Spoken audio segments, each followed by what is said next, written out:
Well, welcome back as we continue our live coverage from here at the Gaylord National Hotel outside of Washington, D.C. at the CPAC Convention, Conservative Political Action Conference, a great meeting of conservatives.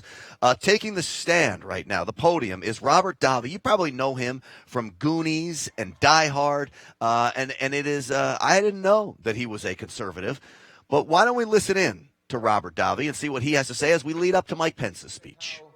Moved I am to see how many young people are engaged. You are the future of this country.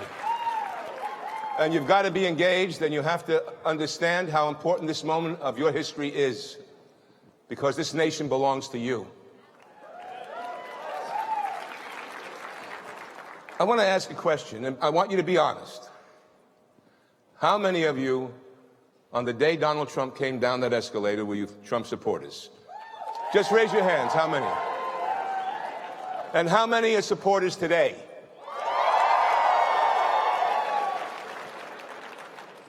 I write for Breitbart. I've done that since this inception. Andrew Breitbart was a good friend of mine. I met him on the USS Ronald Reagan. I also have a radio talk show now. Go figure. Bond villain goes talk show host. You get danger and politics at the same time, you know? I call my show part of it Cioppino. Now, for those of you that don't know what Cioppino is an Italian fish stew. And politics can be very fishy sometimes. And I let you know before my show if it's edible or not this particular week. But I want to read something for you guys that I wrote on June 16th, 2015 for Breitbart, the day Donald Trump made his entrance with Melania down the escalator. Donald Trump could be the presidential candidate who finally provides America with the message most grassroots conservatives have been waiting to hear. The common sense populist message of the Donald, while not as poetic as that of Ronald Reagan, does go right to the gut of an American population that has been ripping its hair out while watching the destruction of our republic from within.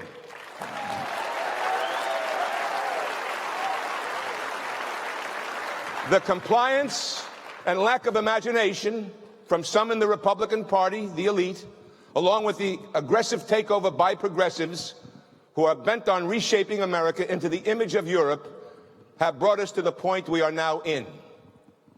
I have not in my lifetime seen such a disparaging portrait of America as we see today, and it will take a leader who understands how to build, not just govern. We have had years of the tired blood of political elites who have dismantled America's individualism. We do not need another politician at this particular time in our history. That was my opening statement on the Breitbart article I wrote the day our president announced. You see, and these are all great political figures and people, and I respect them all. But I remember watching, and we all love all of them. But there are a couple of benchmarks for me. The media is one of them. The culture is another one. We'll get to the media in a second. And I've talked about that for years, and we all know it. And being in Hollywood since 1977, I did my first film with Frank Sinatra, 1977. So I've seen Hollywood. I've seen Reagan, Ronald Reagan, 1980. And I'm going to bring to mind something that I talked with a friend of mine a couple of times. We discussed this, Mark Masters actually.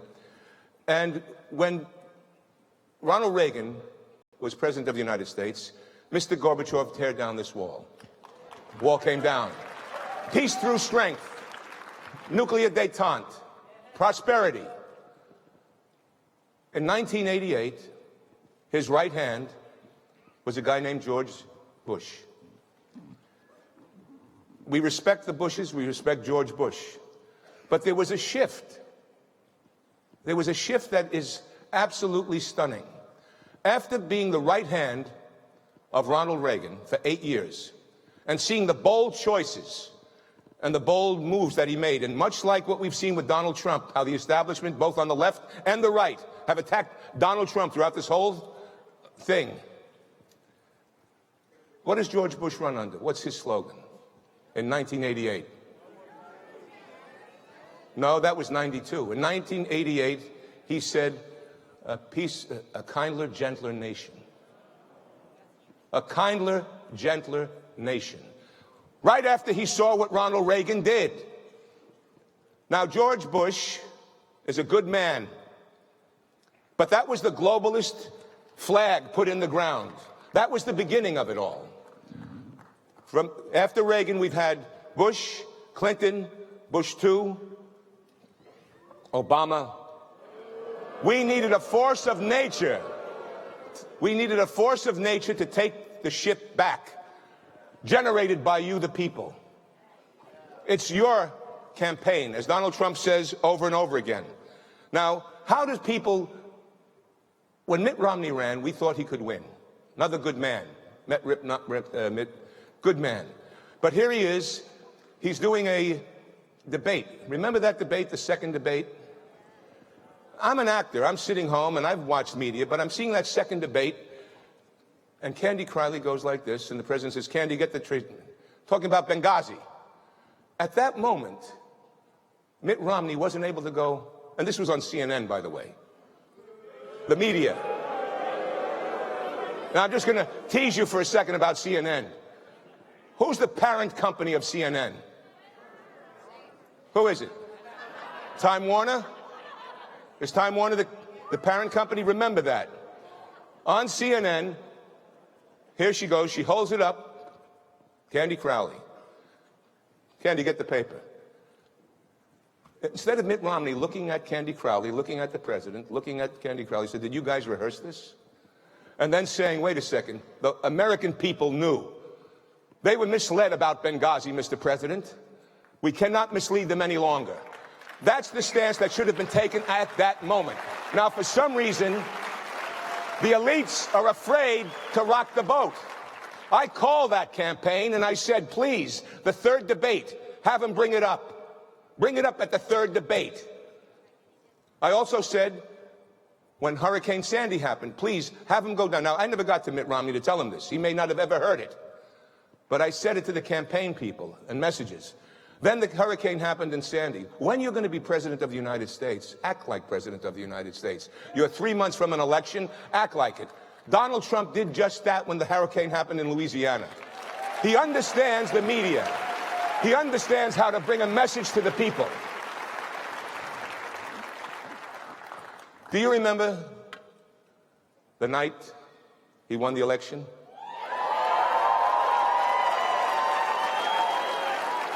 My 16-year-old boy, Nicholas, for 4 hours. No kidding. He ate his sandwich like this. Actually, it was pizza. Dad, I'm not doing it until they call it for him. And he was pissed off that they didn't call Florida early. I mean, there was certain states. He goes, Dad, why didn't they call it? This is a 16-year-old kid. And finally, when it was called for him, he released, and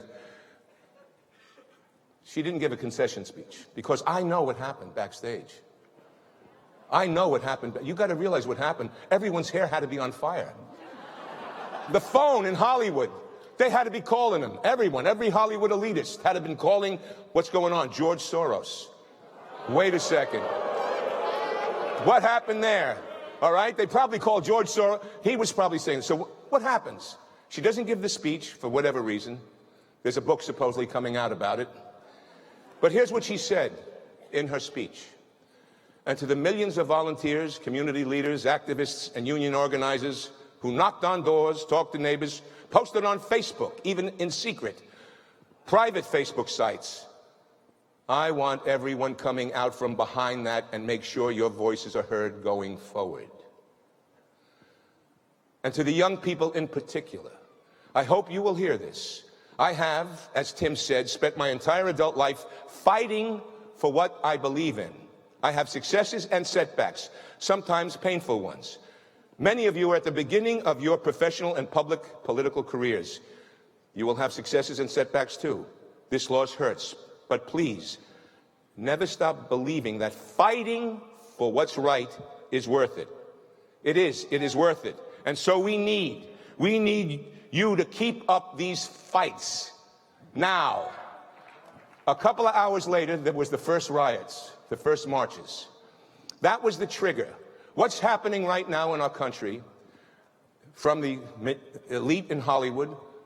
The elite in Hollywood can fly anywhere and work anywhere. I can fly and I travel the world singing. Some of you may not know that. I'm a pretty darn good singer, by the way. But I travel besides the acting.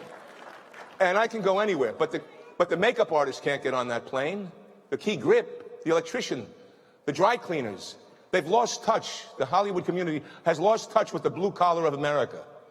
And that's why they think that they don't know.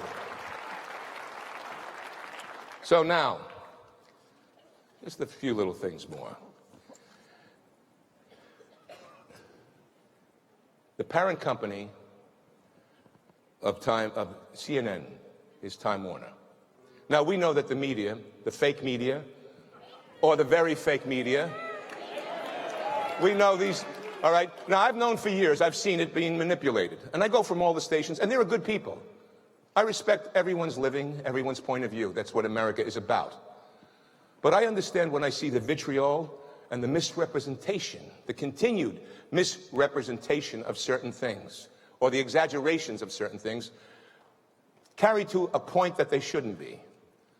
And that's what we see happening right now. Even on every media says the first 100 days. Well, he's only been in office 30 some odd days. It's not 100 days. And look what's been accomplished. Look what's been accomplished. And look what the future's going to be. So anyway, I've got to wrap up. I'm going to have to finish this speech tomorrow. But I want to go, because of Mike Pence, in honor of Mike Pence, I would like to mention another son of Indiana. How many know of Red Skelton? Red Skelton, on his TV show, January 14th, 1969, talked about the Pledge of Allegiance. Do you remember that? Some of the youth don't. But I'd like to read what he said, what his teacher said to him about the Pledge of Allegiance, because the kids weren't saying it with any meaning behind it. The last message Ronald Reagan gave to the American people in his farewell speech was the American patriotism, to educate the youth with a new American patriotism. My article, I wrote it in November on Breitbart. Please read it. It's important. And President Trump, during his inauguration address, brought up patriotism. That's what's lacked. The assimilation of immigrants that don't know what America stands for, haven't been taught it, and a youth that hasn't been. So the Pledge of Allegiance, before we all say it. I, me, an individual, a committee of one, pledge, dedicate all my worldly goods to give without self-pity. Allegiance, my love and my devotion to the flag, our standard, Old Glory, a symbol of freedom. Wherever she waves, there's respect because your loyalty has given her a dignity that shouts freedom is everybody's job. And I add, and sanctified by the blood of our most brave. United, that means that we have come all together. States, individual communities that have united into 50 great states, 50 individual communities with pride and dignity and purpose, all divided with imaginary boundaries yet unified to a common purpose, and that's love of country. And to the Republic, a state in which sovereign power is invested in representatives chosen by the people to govern. And government is the people, and it's from the people to the leaders, not from the leaders to the people, for which it stands, one nation under God, meaning so blessed by God, indivisible, incapable of being divided, with liberty, which is freedom, the right of power to live one's own life without threats, fear, or some form of retaliation. Justice, the principle or quality of dealing fairly with others. For all, which means boys and girls, it's as much as your country as it is mine. And now, boys and girls, let's stand for the Pledge of Allegiance. Let's hear it. I pledge allegiance to the flag of the United States of America and to the republic for which it stands, one nation, under God, indivisible, with liberty and justice for all. And as Red Skelton said, good night and God bless all of you. So, folks, that is Robert Davi. Robert Davi is well known for his acting in Goonies, James Bond films, and even Die Hard movies. And he got the crowd going. We are waiting for Mike Pence to speak, and it is a great honor for all of us here at NRATV. A great friend of ours, Chris Cox, is going to be introducing Mike Pence. Chris Cox, the executive director of the NRA's Institute for Legislative Action, a very powerful voice for gun owners here in Washington. And make no mistake about this. When you see a man like Chris Cox with the NRA introducing Mike Pence, this is a tribute to all of you. Gun owners, 5 million members of the NRA, 110 million more gun owners, I will tell you, got Donald Trump elected. Donald Trump recognized that. Donald Trump recognized it by allowing Chris Cox to come in and speak and introduce Mike Pence. And so this is a very big moment for that to happen, for Chris Cox to come in and introduce a vice president. We will get to that in just a little bit. Judge Jeanine Pirro from Fox News is now taking the stage. She is always a crowd hit. She will talk about fighting. She will talk about going after the Washington elitists. Let's listen in to Judge Jeanine. All right. Hello. I am the last person you're going to hear from before the vice president comes here tonight. So I'm going to keep to time tonight. But I picked that song Happy because I love to be happy. But most of the time, I'm not. And I want to tell you why. I want to welcome you to CPAC and the United States of America, where illegals with criminal records in some states have even more rights and protections than American citizens who live here. That's exactly what I said. They're called sanctuary cities. So what's that got to do with CPAC tonight? Everything. It's simple, really. It's about the Constitution, national security, and the first order of government, which is the protection and safety of its citizens. And in Trump parlance, it's called law and order.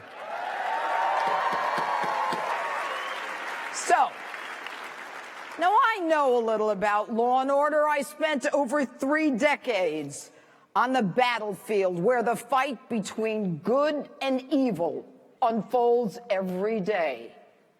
I have seen the ugliest side of life and the pain that people go through for no reason. They didn't do anything. They didn't ask for it. They're just going about their day like the rest of us. When all of a sudden, like a thunderbolt, their lives are forever changed by someone who made the decision to victimize them. And never, ever forget, it is the criminal who makes the choice to commit a crime.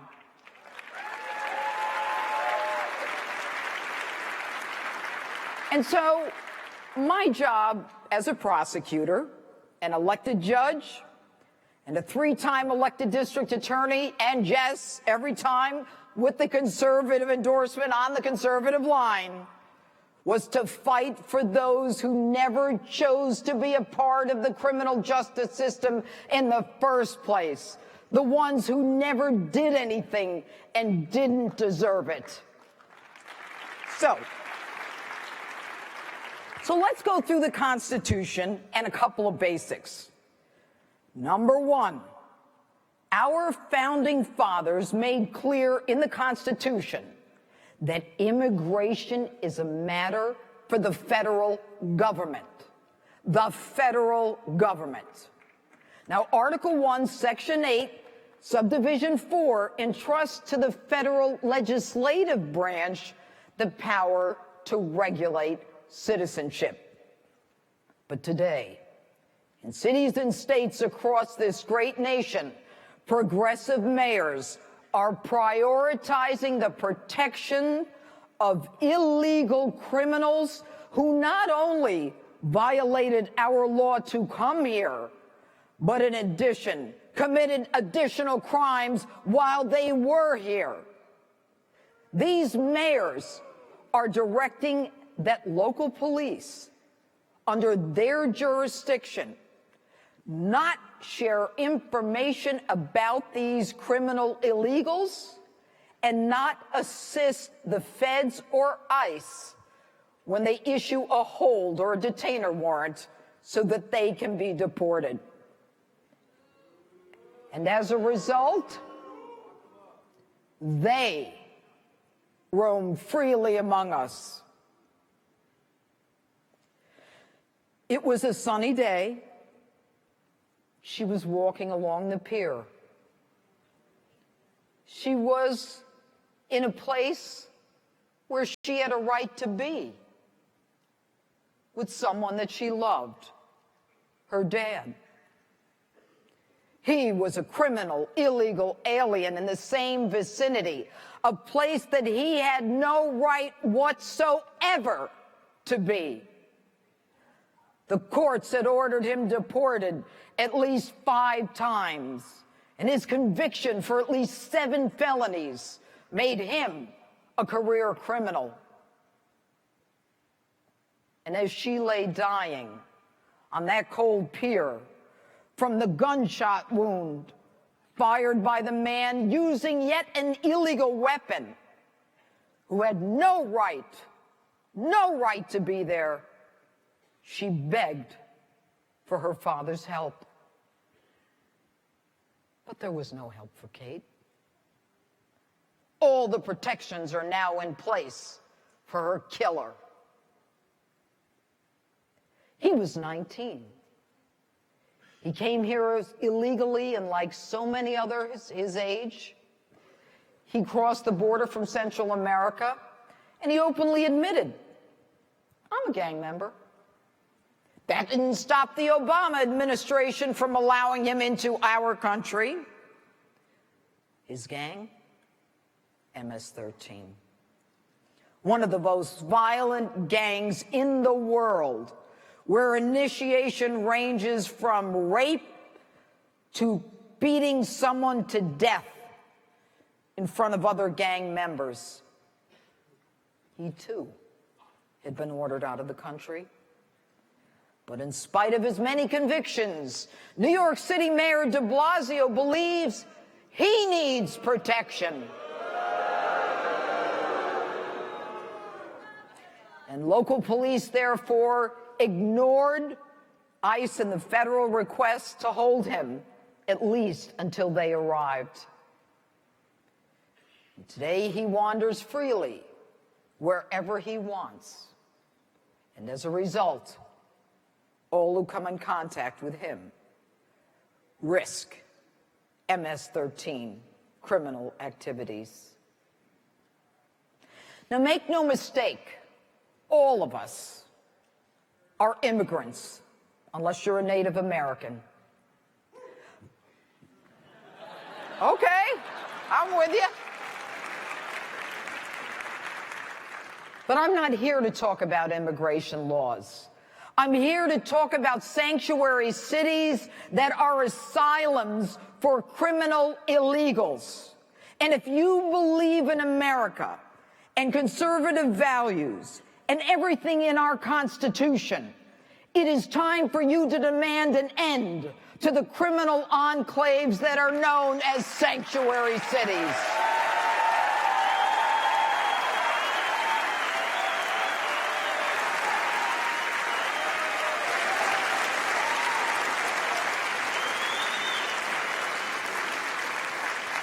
The sanctuary apologists argue that holding a criminal illegal for pickup by ICE destroys the relationship between police and the immigrant community. Wrong. If you think that an illegal is going to tell a cop about a crime committed by yet another illegal, you are sadly mistaken.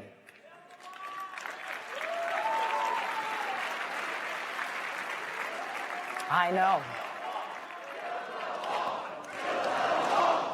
Look at that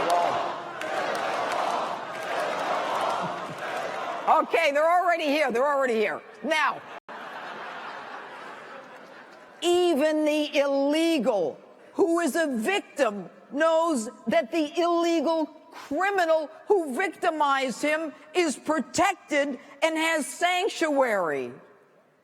The victim is more afraid of the other illegal with sanctuary than he is of the cops. So what's the point?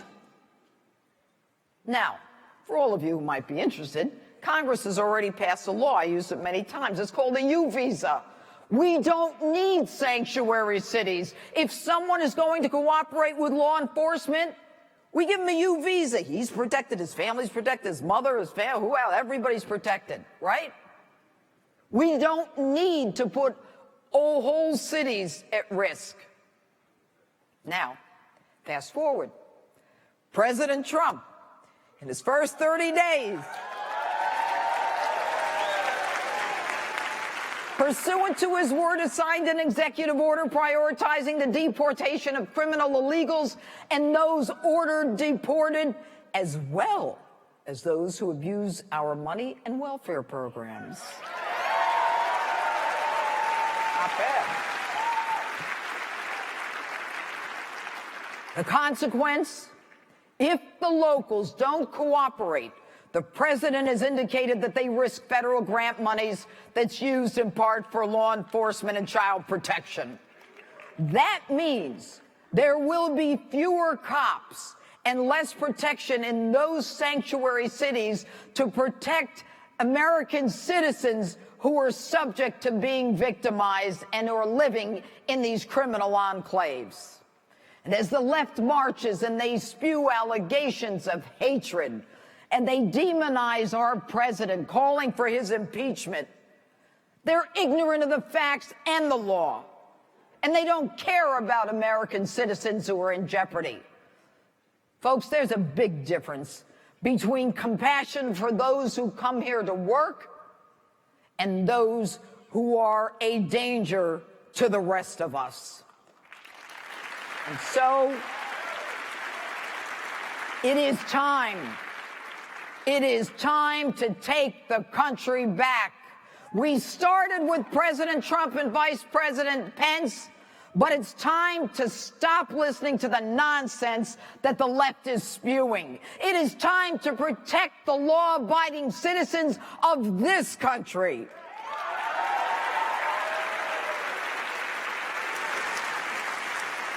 And it is time for law and order. President Trump and Vice President Pence understand that the first order of government is the protection of its citizens, and we cannot and we will not allow sanctuaries as innocent Americans become subject to random acts of violence and death by people who shouldn't even be here in the first place. So enough of this benign-sounding sanctuary city hogwash. To all those mayors in New York, in Chicago, in Los Angeles, and D.C. who say they won't retreat as a sanctuary city, I ask, at what point do we stop the violence and the killings? Are you willing to risk it all to protect the illegal who is a criminal? And if so, who is it okay to lose? Who is it okay to risk? Your son? Your daughter? Your mother? You resist deportation of those criminal illegals who have no right to be here, and even worse, and risk the federal money that puts cops on the street to protect American citizens? How dare you? We don't need your sanctimonious condescension as to whether or not we as Americans are kind enough or Christian enough. We are.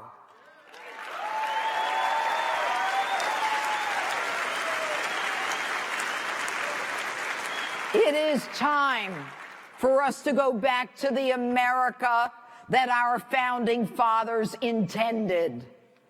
One that they might actually recognize. And like President Trump, it is time for us to stop being politically correct and start being morally right.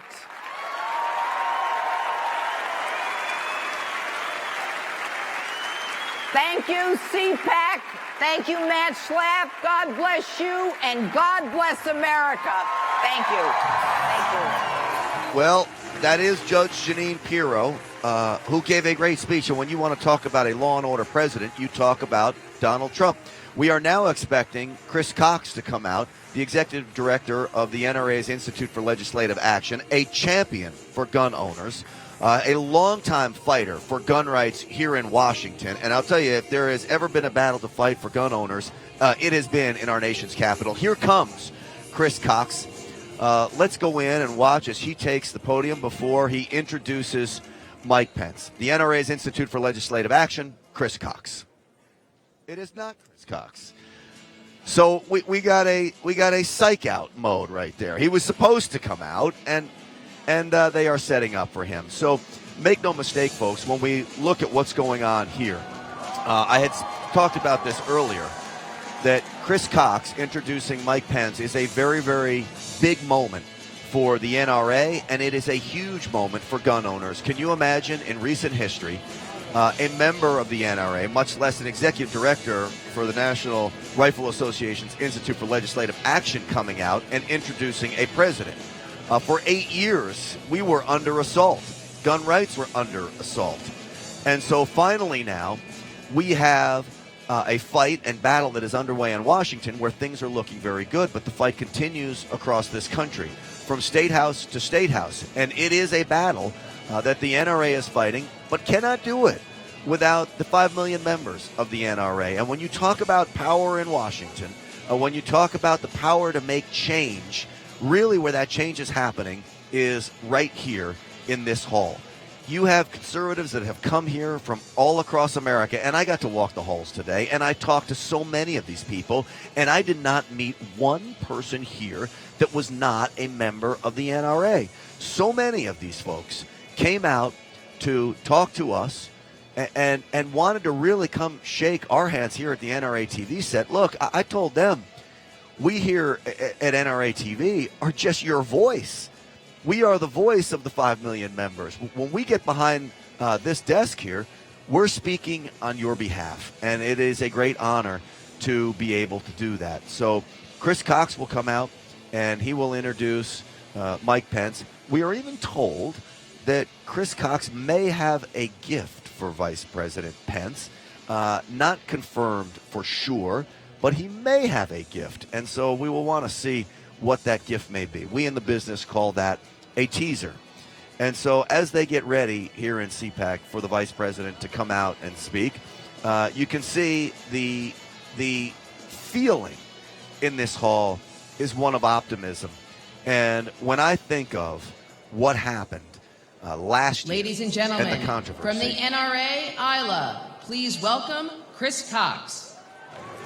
And so this, folks, is Chris Cox's moment to come out and introduce the Vice President, the NRA's Institute for Legislative Action, Chris Cox. It's a moment for him, and, folks, a moment for all of you as well.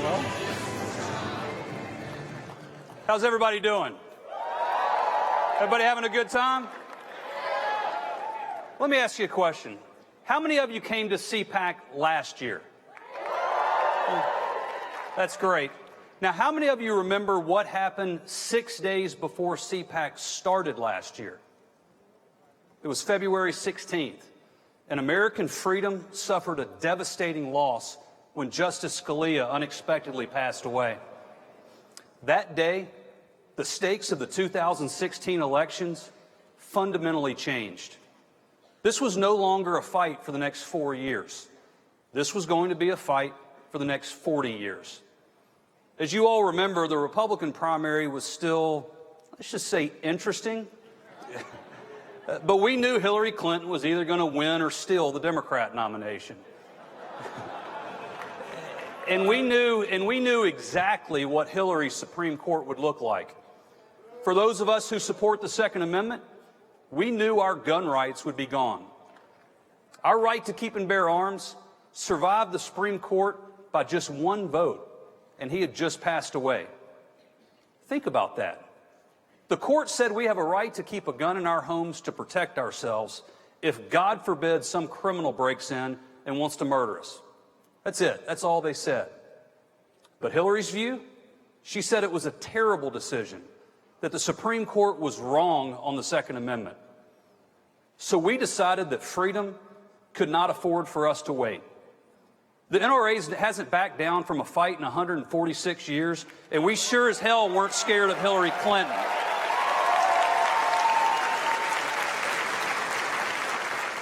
So we made the earliest endorsement in our history when we endorsed Donald Trump for president in May. You're happy now, but let me tell you, it was a lonely summer. We were criticized, we were ridiculed by the mainstream media, and you know what? We didn't care, and we didn't flinch. We spent more human resources and more financial resources than ever before. We were going door to door and running TV ads when no other group in America was fighting, because NRA members knew the soul of our country was at stake. It wasn't an easy ride, but there were moments last year when you knew we could win. When Hillary turned her back on law enforcement, you knew Americans across this country weren't with her. When she embraced an open borders philosophy that favored sanctuary cities over the rule of law, you knew in your heart it was wrong. And when she said you were all deplorable,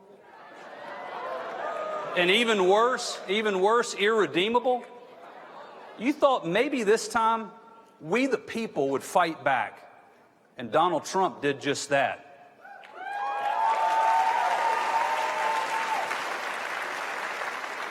Sanctuary cities?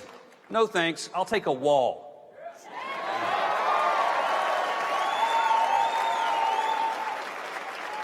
Turn our backs on law enforcement?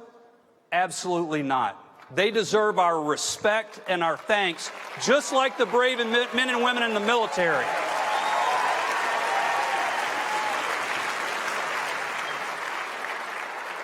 And while CNN serenaded Hillary Clinton, Donald Trump's fingers got to talking on Twitter. But for all the moments when you felt like we had a chance, you know what that moment was for me? When I knew we could win? The moment Donald Trump picked Mike Pence to serve as his running mate.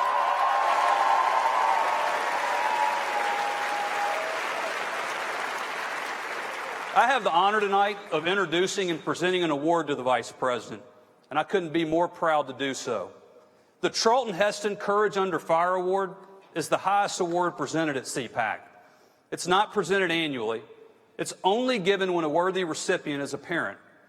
It is designated to recognize individuals who have demonstrated courage, strength of character, and backbone in defending conservative values and principles. The award is a flintlock rifle. It's what the mainstream media calls a high-powered weapon of war, so we left it out back. But in reality, it represents the strength of American freedom, and so does this year's award winner. Throughout his life, Mike Pence has stood on faith and stood on principle. He remains grateful for the grace of God, the love and support of his family, and the blessings of liberty that are every American's birthright. That sums up the man, and I can't think of a better recipient of this award.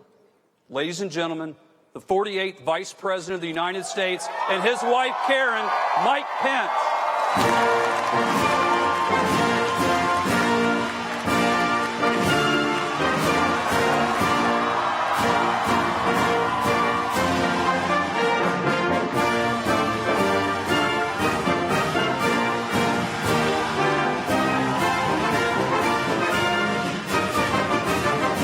Tell you what a speech by Chris Cox. And when you talk about a fighter for freedom, I would want no other man in a foxhole with me other than Chris Cox. And, of course, Wayne LaPierre by his side. Let's listen in to the Vice President, Mike Pence, who's about to give his speech today. And don't forget, Wayne LaPierre at 1 p.m. Eastern Time tomorrow. We'll cover that live for you here on NRATV as well. And boy, what a guy to introduce Mike Pence in Chris Cox. And really, a victory for gun owners, folks, when you see at CPAC having a member of the NRA, a leader of the NRA like Chris Cox do this. Here is Mike Pence. Hello, CPAC.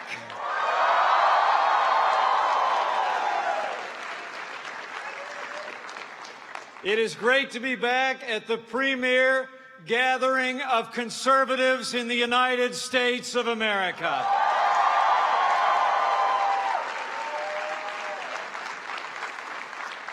You know, this is the 9th time I've had the privilege to address CPAC.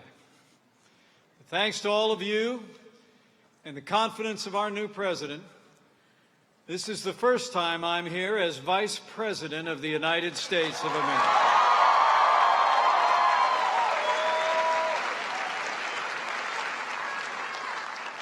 Because of all of you, because of your hard work and your support and your prayers, my family and I have the privilege to serve.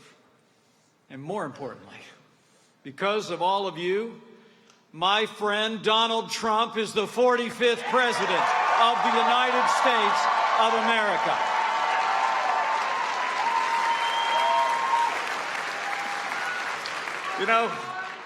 You know, the President and I have become good friends. It's the greatest privilege of my life to be Vice President to a leader of such conviction, vision, and courage. Now, some people have remarked that we're a little bit different.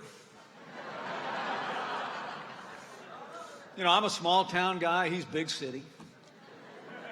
I'm Midwest, he's Manhattan Island. He's known for his bigger than life personality, his charm and his charisma, and I'm like, not.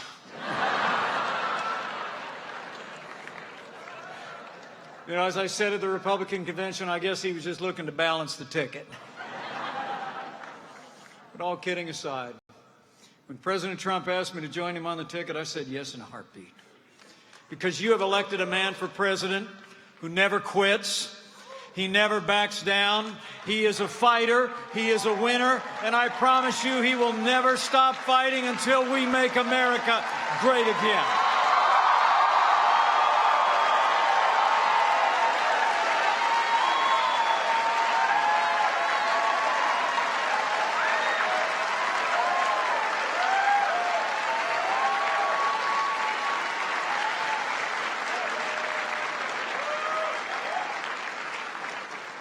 You know, from the outset, our president reminded me of somebody else, a man who inspired me to actually join the cause of conservatism nearly 40 years ago, President Ronald Reagan.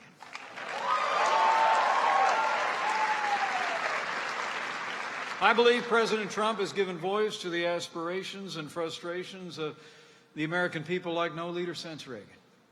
I just knew our new president would reignite our cause and renew it in our own day. And he did just that. President Trump won a historic victory all across the United States of America. Think about it. 30 out of 50 states, including states that no Republican had carried in a generation. President Donald Trump turned the blue wall red.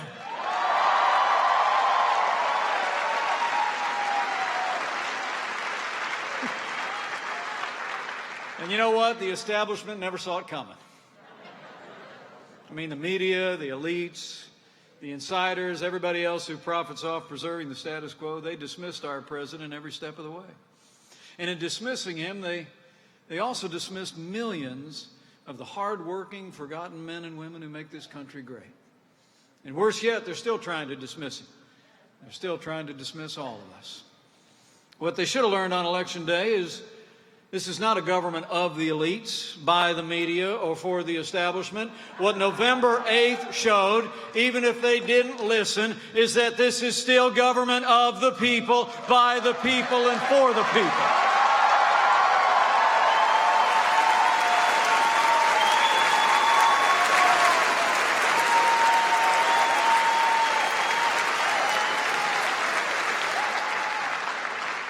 And last November, the American people rose up and demanded a safer America, a more prosperous America, and a great America again. That's why the American people elected Donald Trump as President of the United States of America, and President Donald Trump is already delivering for the American people.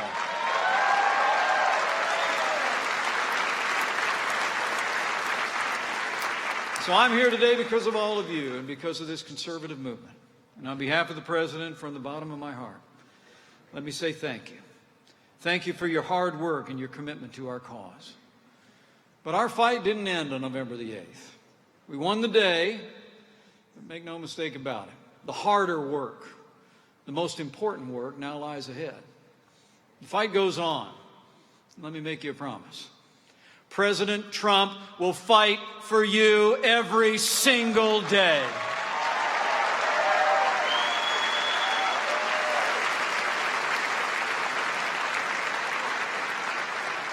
President Trump is a man of his word, and we're keeping the promises he made to the American people. Over at the White House, I like to say we're in the promise-keeping business these days. You know, when President Trump asked me to chair the transition, he looked at me and just said, "Mike, just get me the best." And how about that, Attorney General Jeff Sessions?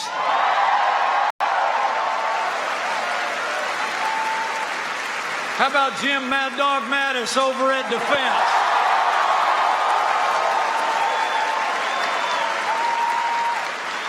How about Dr. Ben Carson at Housing and Urban Development?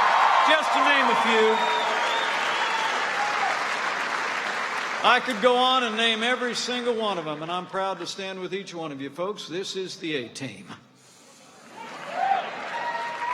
I say with great confidence, knowing the men and women that he's assembled around this, President Trump has assembled the strongest conservative cabinet in my lifetime, bar none.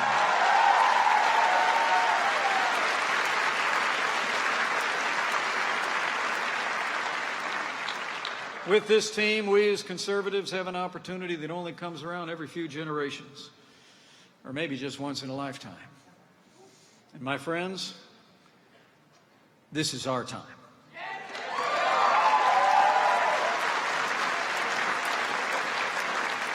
This is the chance we've worked so hard for so long to see.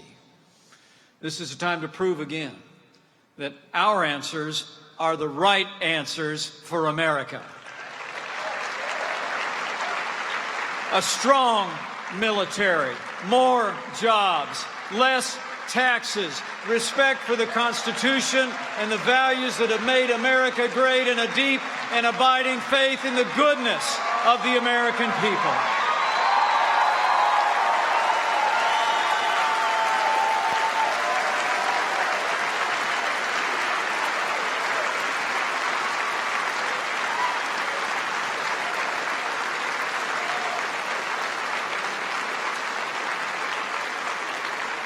You know, history will attest, every time America produces a leader who builds on this firm foundation, our nation reaches heights that once seemed unreachable.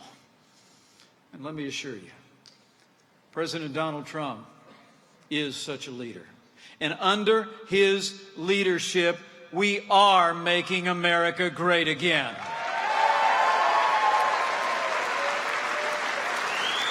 He's putting America first and putting Americans back to work already.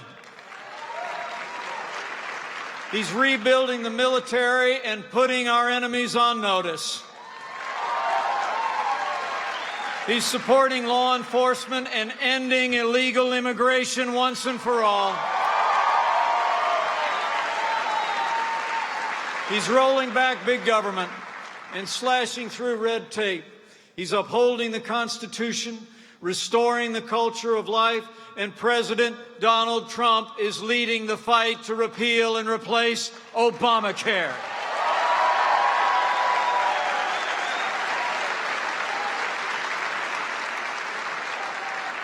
And let me assure you, America's Obamacare nightmare is about to end.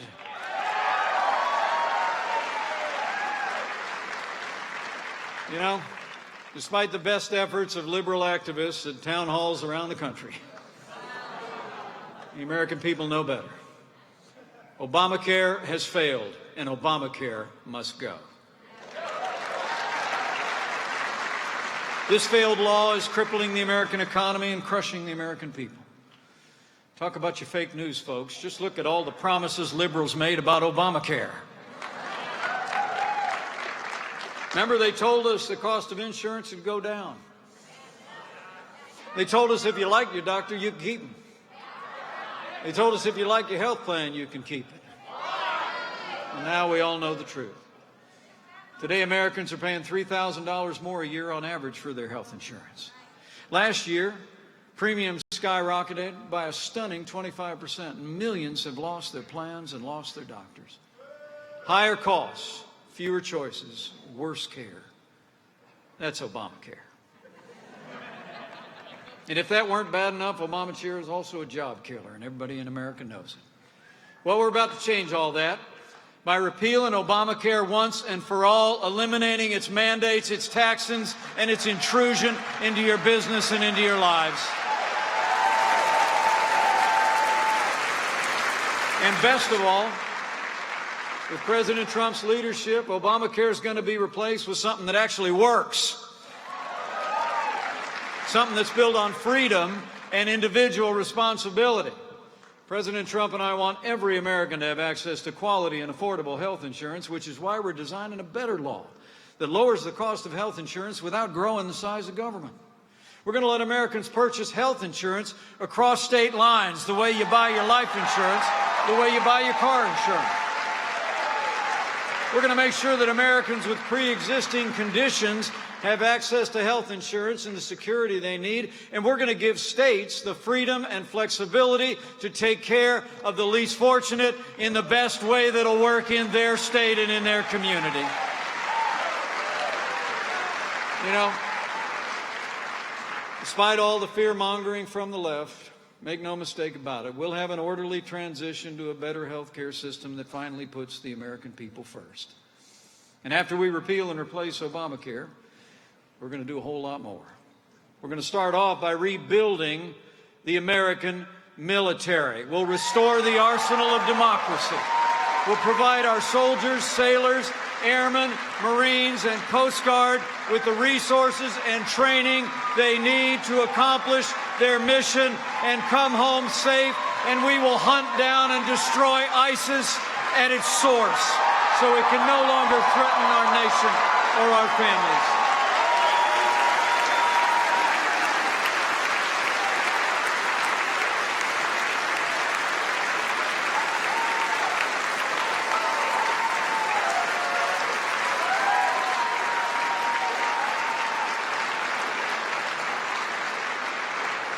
And we're going to get this economy moving again by cutting taxes for working families, small businesses, and family farms. We're going to keep rolling back job-killing regulations, and we're going to rescind unconstitutional executive orders signed by Barack Obama.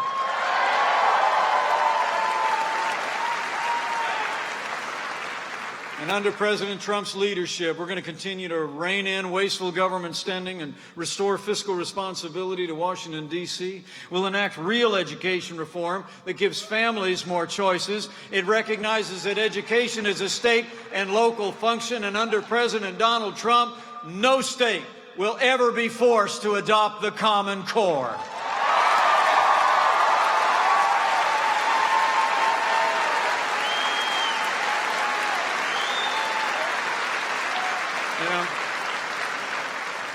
I'm proud to stand with a president who's doing all of this and more. And I'm proud to stand with a president who stands with our most cherished ally, the Jewish state of Israel.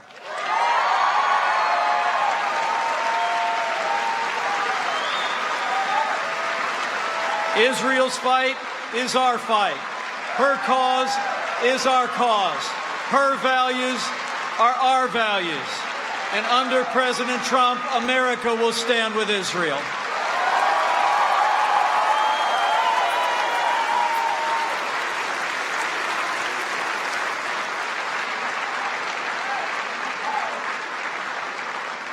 And maybe most of all, I'm grateful and honored to serve with a president who will uphold our Constitution and the sanctity of human life.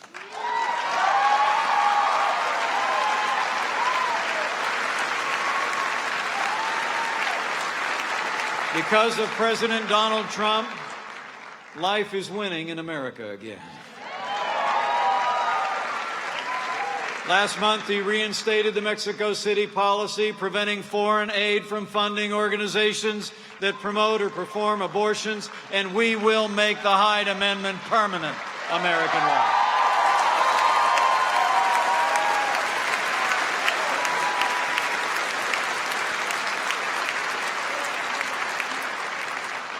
And when it comes to the highest court in the land, in Judge Neil Gorsuch, President Trump kept his word to nominate a new justice to the Supreme Court who will uphold our Constitution and all the God-given liberties enshrined in it in the tradition of the late and great Justice Antonin Scalia.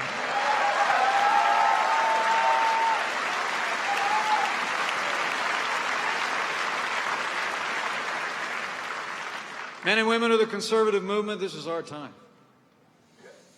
And I promise you, the President and I will work our hearts out to make America safe again, to make America prosperous again. But the success of our movement, and more importantly, the success of our country, depends as much on all of you as it does on us.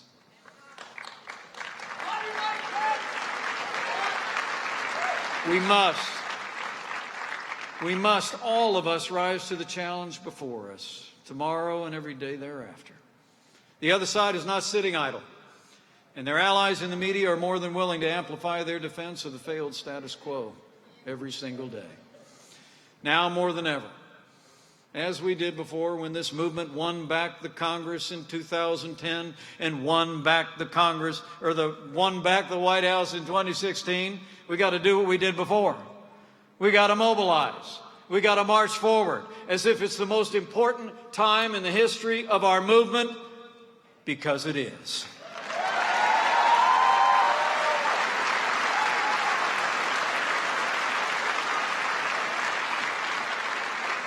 Men and women of this movement, there is no time like the present. So make your voices heard in town halls, with your family and your friends, on the internet and in social media, and in all those places where common sense, conservative messages are most desperately needed. Because this is our time. From this day forward, to make America great again, President Trump and I need every ounce of your energy and enthusiasm, your conviction, your courage, your passion. And we need one more thing, if you're inclined. We need your prayers.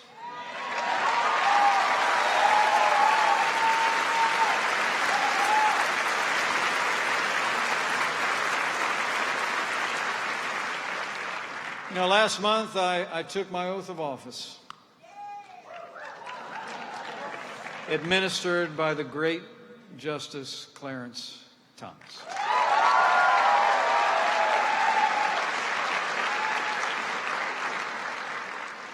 You know, for this grandson of an Irish immigrant, it's hard to describe the privilege that I and my family felt that day. I put my left hand on a Bible that was actually used by the 40th President of the United States back in January of 1981.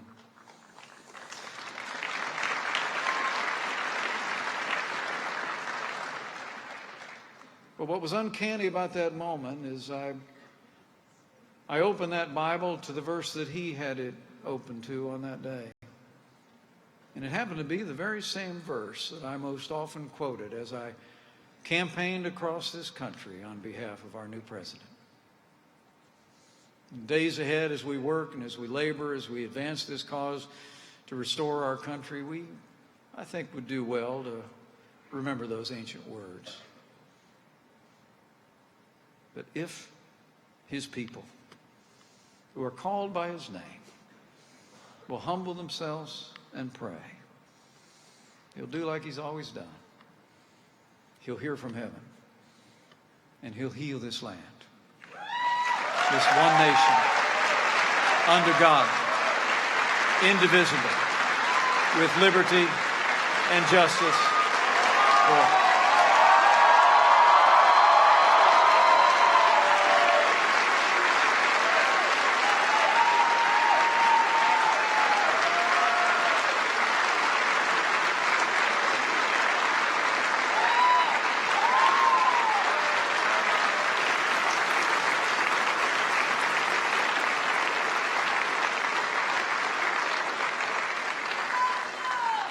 So reflecting on those timeless truths and the work that we have to do, my fellow Americans, it's time. But I'm confident. I'm confident with your help and with God's help. And with President Donald Trump in the White House, I know the best days for America are yet to come. Let's get to work. Thank you. God bless you.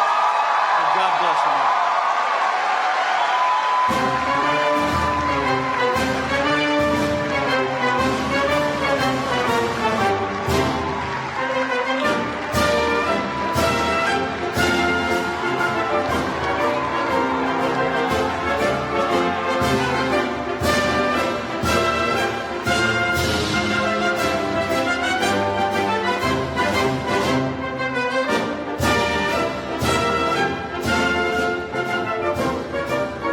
That is the Vice President of the United States, Mike Pence. And if you heard a common theme there, he said it was our time.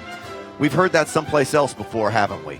Our time, we have heard from the NRA's leader, Wayne LaPierre. We've heard it from Chris Cox, who gave the introduction to Mike Pence, a big moment for gun owners to have Chris Cox introduce Mike Pence that way.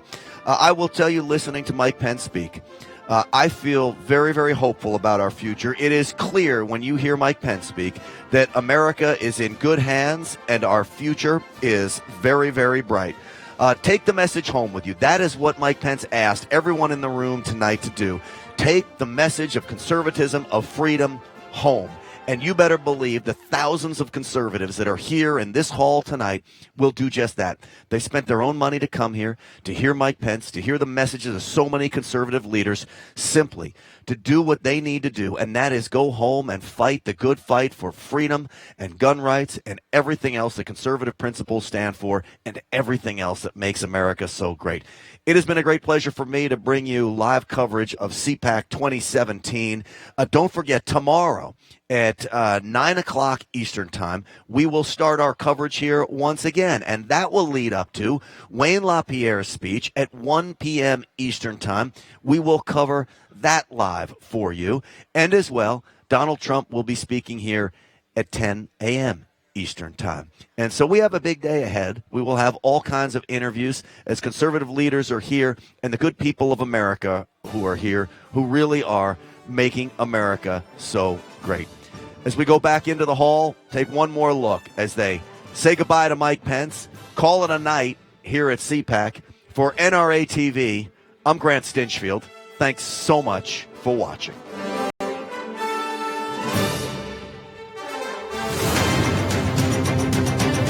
And now, an NRATV special live presentation from CPAC.